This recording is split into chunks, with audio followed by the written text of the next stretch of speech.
My name is Kelly Grant. I'm 29, fully independent, and yet, on my mother's birthday, she tried to treat me like I was still 10. The moment it happened, someone's kid had their phone out recording everything. My mother stood up, pointed straight at me, and shouted, "You are grounded until you apologize to your stepfather." The entire table burst into laughter. A grown woman, almost 30, being grounded. Some people covered their mouths, others didn't even bother. It wasn't the shouting that hit me. It wasn't even the laughter. It was the look she gave me afterward, like she expected me to beg. Instead, I set my fork down and said, "All right." Just that. No reaction, no emotion, nothing she could use against me. And for a moment, the room didn't know what to do with my silence. That moment should have warned them. They didn't realize they were watching the last conversation I would ever have in that house. The next morning, my mother marched toward my room, clearly ready to gloat. So she said, "Finally learned your place." She pushed the door open and the smirk dropped immediately. The room was empty. No clothes, no suitcase, no trace of me staying another night. Before she could even process it, the front door opened downstairs. Our family lawyer rushing in out of breath. "Ma'am, Carter and Cove just called. They need Kelly's confirmation immediately. What have you done?" She had no idea that grounding me wasn't the power move she thought it was. It was the thing that would cost her everything she'd spent years trying to secure. And trust me, you don't want to miss how fast it all fell apart after this. If you're here, already, stay. What happened next wiped out a $60 million deal and changed the future of everyone in that house. Returning to Miami always reminded me of the strange double life I seemed to live, one where the version of me in Tampa existed only inside my mother's assumptions, while the real version carried responsibilities she never bothered to imagine. I was 29, a principal financial analyst at Harbor Bridge Advisors, a role that came with pressure, authority, and decisions that influenced the direction of multi-million-dollar projects. But to my family, it might as well have been a part-time clerical job. They never asked what I actually did. They preferred the idea that I handled numbers, as if those numbers didn't shape partnerships or determine whether investors risked millions. When I walked into Harbor Bridge the next morning, the guard looked up immediately and said, "Good morning, Ms. Grant," before opening the secure gate. That small acknowledgement grounded me in a way Tampa never could.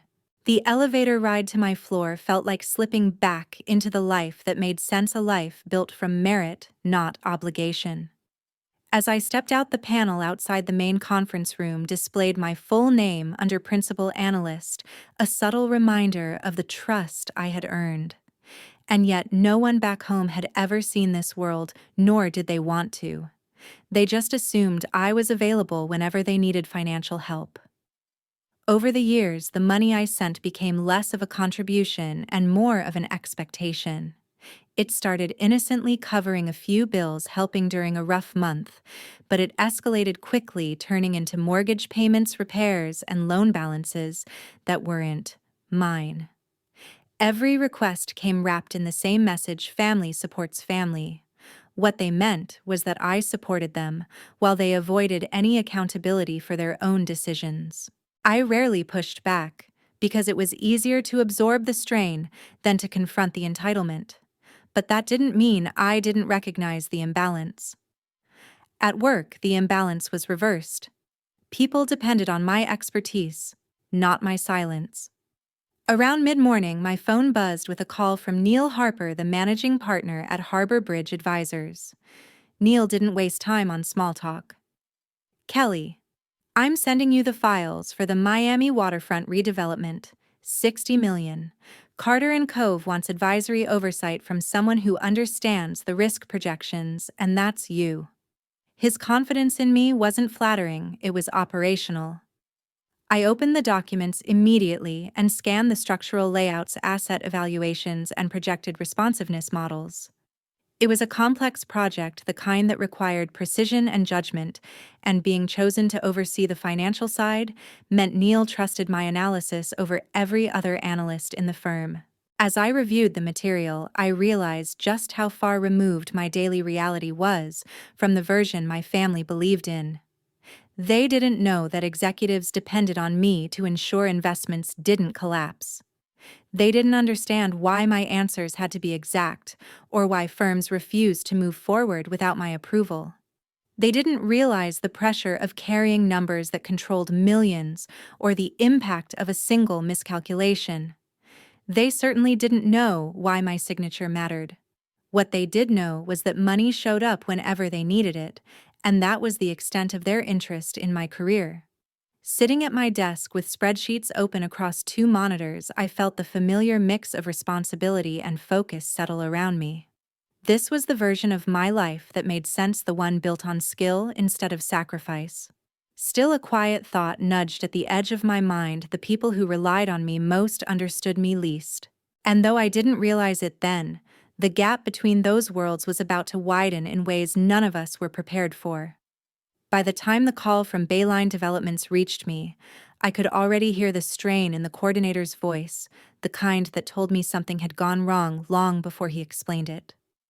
Lucas had walked into their meeting carrying confidence, and nothing else, pitching numbers that didn't exist, and timelines no one had approved. One misstatement after another had piled up until Bayline stalled the discussion entirely. I didn't bother asking why he was even in the room. Instead, I booked the nearest flight and headed back to Tampa before the situation collapsed beyond repair. When I arrived at the small rented office my mother used for her development efforts, I found Daniel Rhodes, the representative leading the Bayline deal, waiting with his arms crossed and a stack of papers that looked like evidence from a crime scene. He didn't waste time with pleasantries. I scanned Lucas's printouts, each page revealing another inconsistency: inflated revenue predictions, cut and paste charts, and a projected schedule that defied both logic and physics. We sat together for hours recalibrating everything. Daniel asked pointed questions, the kind meant for people who actually knew what they were doing, and I answered each one because the alternative was letting the entire deal fall apart. When we finally wrapped up, Daniel paused before leaving, then said quietly, "We're glad you were there." This would have gone sideways fast. That emphasis, sharp, deliberate, landed harder than I expected. I thanked him, though. Part of me felt that familiar ache of being the invisible safety net everyone relied on, but no one acknowledged. Still, his honesty mattered. It was more credit than I ever received at home. That evening, Andrea insisted on a celebratory family dinner, claiming Bayline was thrilled with how the meeting had gone. The dining room was crowded full of relatives who enjoyed orbiting her whenever she thought she had something to brag about. The moment everyone settled, she launched into a glowing monologue about how Lucas had stepped up during the meeting, how his natural leadership was exactly what Bayline needed, and how she always knew he had the talent for high-level negotiations. She didn't mention the disaster he created. She didn't mention the hours Daniel and I spent salvaging it. She didn't even glance my way. Miles added his own praise, complimenting Lucas for driving the project forward, and people around the table nodded, raising their glasses as if they were toasting someone who'd saved the day rather than nearly sinking it. I sat still, listening to the version of events Andrea preferred: convenient, inaccurate, and flattering to everyone, but the person who'd actually done the work. Then it happened, the moment I wouldn't forget. Someone joked about Lucas being the brain of the entire operation, and the table erupted in laughter, the kind that wasn't directed at me, but somehow cut straight through me. There are certain laughs you don't shake off. They stay echoing long after the room goes quiet.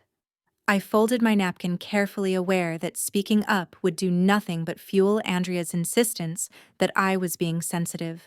Silence wasn't agreement, it was strategy, but it didn't soften the sting.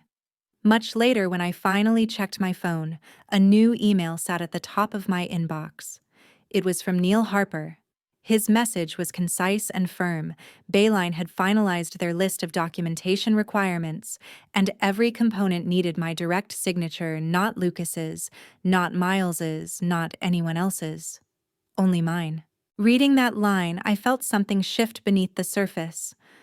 Andrea could rewrite the story at her dinner table, but the real world didn't run on her imagination. In the spaces that mattered, the ones where signatures carried weight and outcomes had consequences, there was no replacing me. The first sign that something had spiraled beyond my control came from a voicemail left by an aunt. I barely remembered. She congratulated the family for stepping into a $60 million Miami development, praising Lucas as if he had engineered the project himself. Her tone was overflowing with pride, the kind usually reserved for lottery winners, not people who had no idea what they were talking about. I deleted the message, but more followed: texts, calls, and comments from distant relatives, each repeating the same story with the same misplaced confidence. By the time the fifth cousin mentioned that Andrea had shown them financial projections, I felt the kind of sharp alertness that comes only when you realize someone has been using your work as their personal billboard. It didn't take long to uncover that Andrea and Lucas had been flaunting the deal everywhere, to extended family, to neighbors, even to acquaintances who probably couldn't pick them out of a lineup. Worse, they had begun making premature commitments, placing massive deposits on a boat slip, reserving a waterfront condo unit, and signing up for an exclusive marina membership.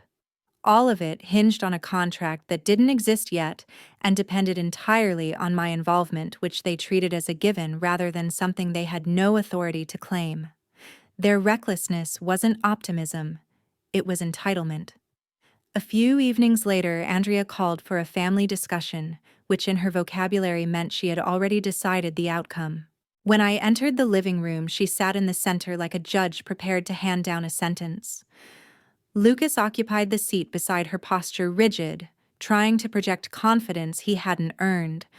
Miles hovered close enough to seem supportive, but far enough to avoid responsibility. Several relatives stood around the perimeter, eager spectators to a show they barely understood. Andrea didn't waste breath on small talk.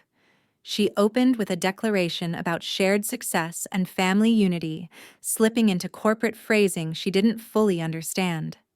Then she pushed a set of documents toward me as though she were delivering something routine. The papers were not routine.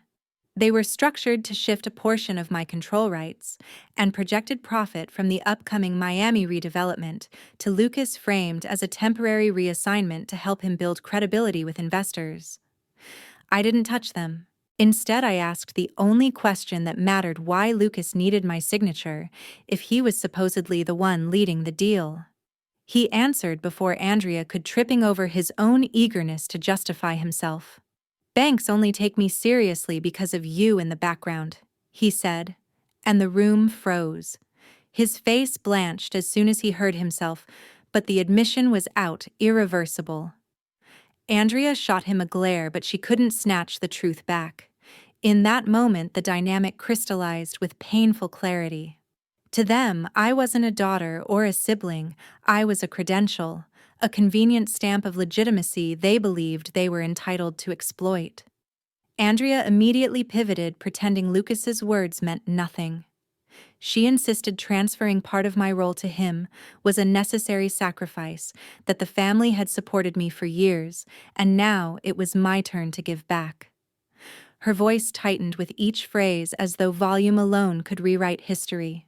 When I calmly stated that I would not sign anything, the room shifted from expectation to hostility. Andrea accused me of selfishness, of sabotaging the family's future, of acting like I was better than everyone. She delivered her ultimatum with a cold finality: the documents would be signed at the next family dinner. Not discussed, not adjusted, signed. The assumption in her voice was louder than the words. As I left the room, their expressions hovered between shock and offense, as if they were witnessing disobedience rather than self-preservation. And for the first time, I understood they weren't asking me for cooperation. They were demanding access to a life they believed they deserved, simply because I had built it. A few evenings later, we gathered again, this time for a dinner Andrea framed as a celebration of family progress. She had gone to great lengths to make it look: polished candles, the good plates, the tone of someone preparing to unveil a grand announcement. Relatives filled every chair, chatting lightly, unaware that Andrea had engineered the evening for a single purpose. When she finally stood, the room hushed with the anticipation she thrived on. She opened with a speech drenched in artificial warmth, praising teamwork and loyalty, hinting repeatedly at how certain members needed to step up for the greater good. Her eyes kept flicking toward me, as if expecting gratitude for the performance. Lucas sat tall beside her, chest slightly puffed, ready to receive recognition he hadn't earned.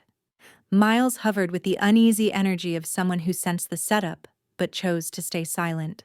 Then, Andrea reached for the stack of documents at the center of the table, sliding them toward my place setting with theatrical precision.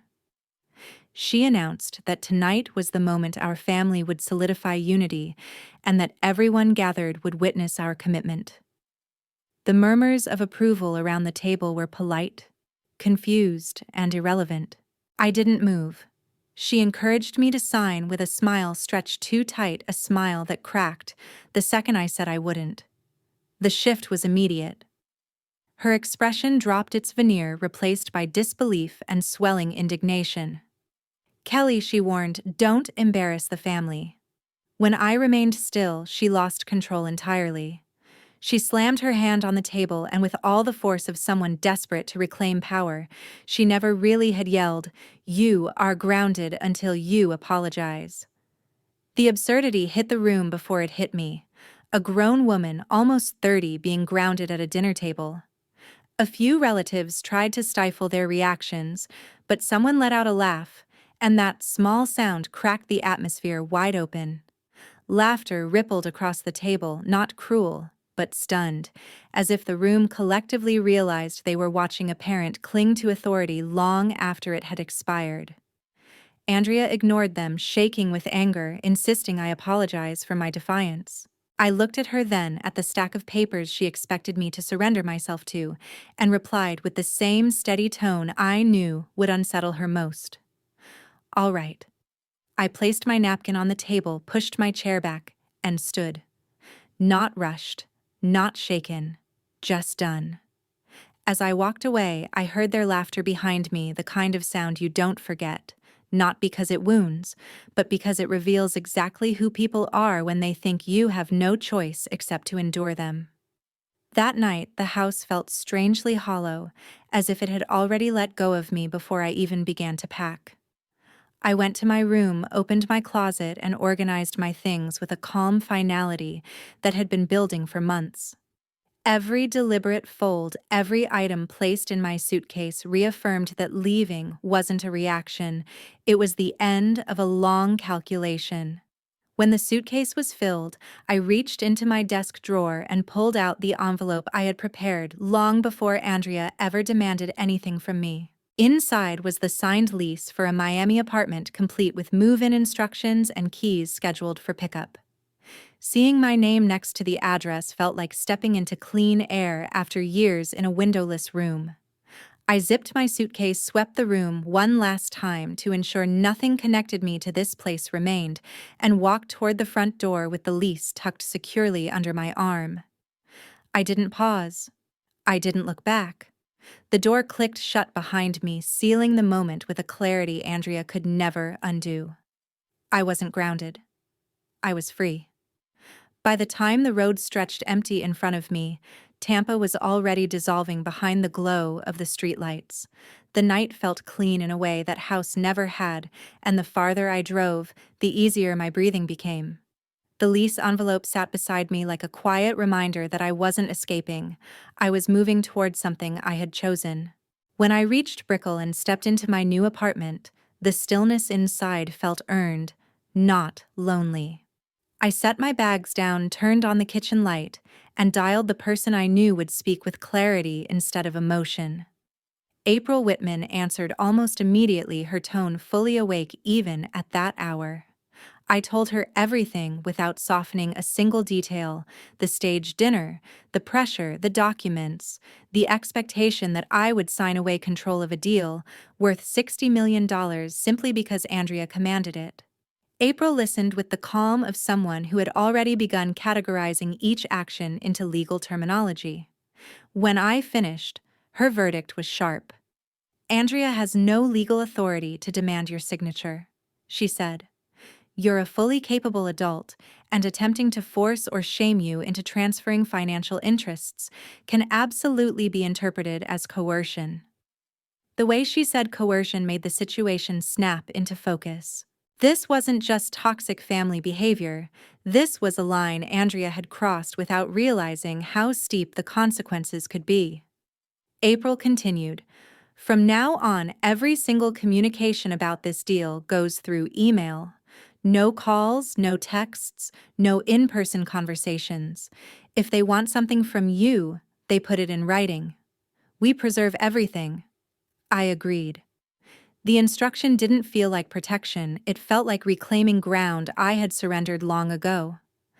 While I unpacked my things, the city outside kept moving indifferent to whatever chaos was unraveling back in Tampa. The next morning, that chaos found its first crack. Todd, who always tried to stay out of family conflict, became the unwilling messenger of panic when the bank called the house. They weren't asking vague questions.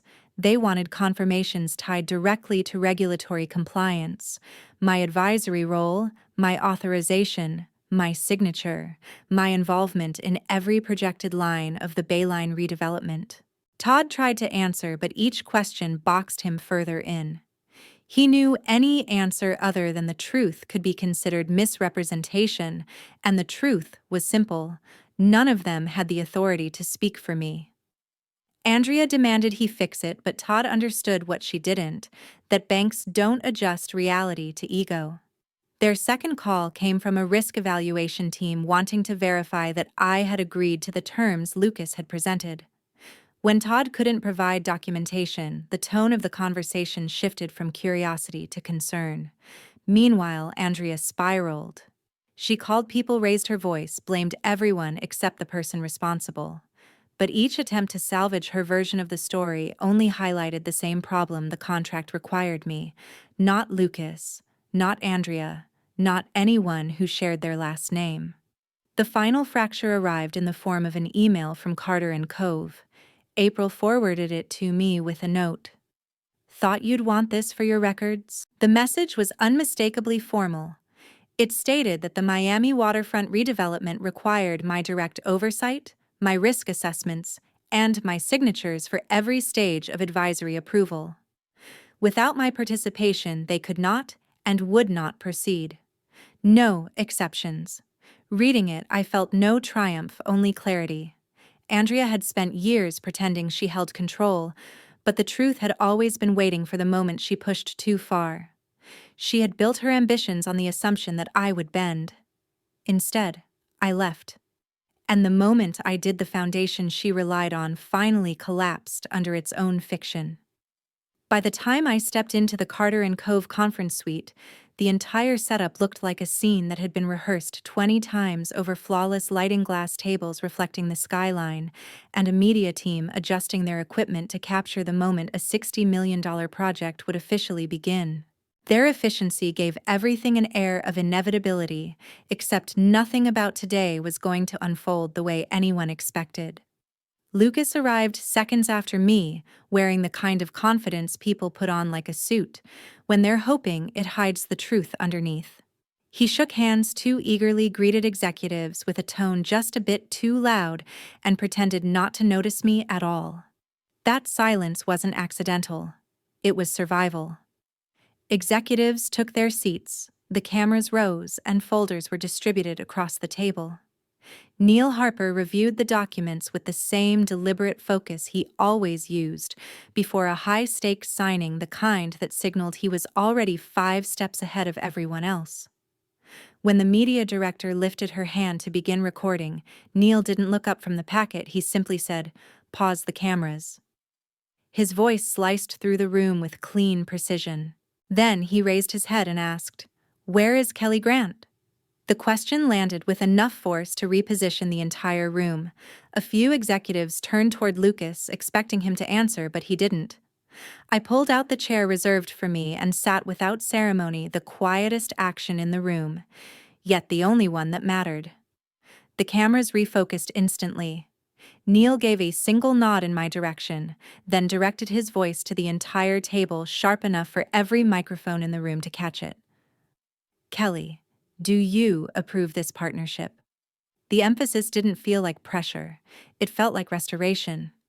I placed my hand on the unsigned folder and spoke clearly, not to accuse, not to dramatize, but to establish fact. Before I answer, you should know I've been pressured to surrender my rights in this deal, pressured to sign documents against my judgment, humiliated in front of extended family, treated as leverage rather than as a professional. The reactions around the table varied: confusion, concern, a few startled glances at Lucas, but no one interrupted. The people pushing that pressure, I continued, also claimed they were capable of representing this project at your level. I looked at Lucas then. His posture remained stiff, but it was his eyes that betrayed him. They darted toward the cameras, toward Neil, then toward me, searching for an exit that didn't exist. His silence in that moment weighed heavier than any defense he could have attempted. Neil let the room absorb the truth before repeating his question, this time slower, ensuring every word landed exactly where it needed to. Kelly, do you approve this partnership? Everything crystallized with that single repetition. I answered without hesitation. I cannot sign this deal. The instant the words left my mouth, the atmosphere shifted. Neil closed the contract packet with a decisive motion, not frustrated, not shocked, simply acknowledging a fact that superseded every projection on the table. He addressed the media team first, turned the cameras off. Then he looked to the room. Without Kelly's approval, Carter and Cove cannot proceed. This partnership is terminated effective immediately. The dissolution was swift. Chairs moved, folders closed, conversations evaporated. Lucas attempted to speak, but whatever explanation he tried to summon collapsed before it reached his mouth. The authority he spent weeks pretending he had evaporated in front of him, leaving nothing but the truth the cameras had already captured. Neil offered me a brief, respectful nod before escorting the executive team out. The deal collapsed in under a minute, yet the clarity it returned to me felt long overdue. The collapse of the partnership didn't just close a deal. It detonated everything Lucas had built on borrowed confidence. Within days, the bank that had granted his bridge financing retracted its provisional approval, citing the advisory discrepancy documented by Carter and Cove. The loan officer called him first, then contacted the regulatory board, and the investigation began before he had time to spin a new version of events. Without my involvement on record, every number he had presented was treated as misrepresentation, and the firms that once entertained his proposals stopped picking up his calls. His reputation didn't fall, it vanished. Andrea's unraveling came slower, but it was no less final. Her influence in Tampa's social circles depended entirely on image charity committees, neighborhood boards, social luncheons where she curated the persona she believed made her untouchable. When word spread that she had pushed a family member into a compliance issue tied to a multi-million-dollar development, invitations simply stopped arriving. Meetings she used to lead were reassigned. Groups she once dominated suddenly informed her that membership restructuring was underway. No one confronted her. They just moved on without her. A local business journal published the headline that would follow her for months. Developer loses major hotel deal after compliance failure. The article summarized the collapse in measured language, but the implication was unmistakable: management negligence, oversight failures, and the absence of qualified advisory approval. The story circulated quickly, and by the end of the week, anyone who knew her had read it. Miles felt the repercussions next. He had been relying on an internship pipeline connected to Andrea's networking, and his resume highlighted his experience assisting the hotel redevelopment, a detail that now worked against him. During his first interview, the hiring manager placed a printout of the headline on the table and asked him to explain it. There was nothing he could say that wouldn't incriminate someone, so the interview ended before it truly began. The silence after that was its own answer. Meanwhile, my inbox kept filling. Andrea wrote constantly emails that flickered between indignation and regret, between blaming me and begging for understanding. One message accused me of destroying the family's future. The next pleaded that she didn't realize the pressure would affect me that way. Another insisted I had overreacted, that family obligations should come before corporate procedures. Each one revealed more about her priorities than she intended. I opened them, read them, and archived them without replying. The last message was the longest of all. She wrote about the strain on Lucas, the embarrassment she was facing, the damage to Miles's prospects. She ended with, "I hope one day you remember we're still your family." I didn't feel anger reading it, only clarity. I archived it, then blocked her address, not as punishment but as protection. Ending contact felt less like severing something and more like stepping into air that finally belonged to me. In Miami, my work intensified in ways that felt purposeful, rather than obligatory. Neil placed me on projects that matched the scale and complexity of the hotel redevelopment, and for the first time, I wasn't navigating around someone else's ego. My decisions held weight because they were mine. My apartment in Brickell became a space that reflected a life I chose, rather than a life I tolerated. I didn't check on the investigation in Tampa, didn't ask about social fallout, didn't monitor how far the consequences spread. That chapter no longer required my attention. Walking away wasn't an act of revenge. It was a decision to stop letting people write themselves into my story without permission. And for the first time in years, my life felt entirely, quietly, finally mine. Thank you all for taking the time to watch the video. If you found this story meaningful, don't forget to leave a comment sharing your thoughts, and subscribe to the channel so you don't miss any upcoming videos.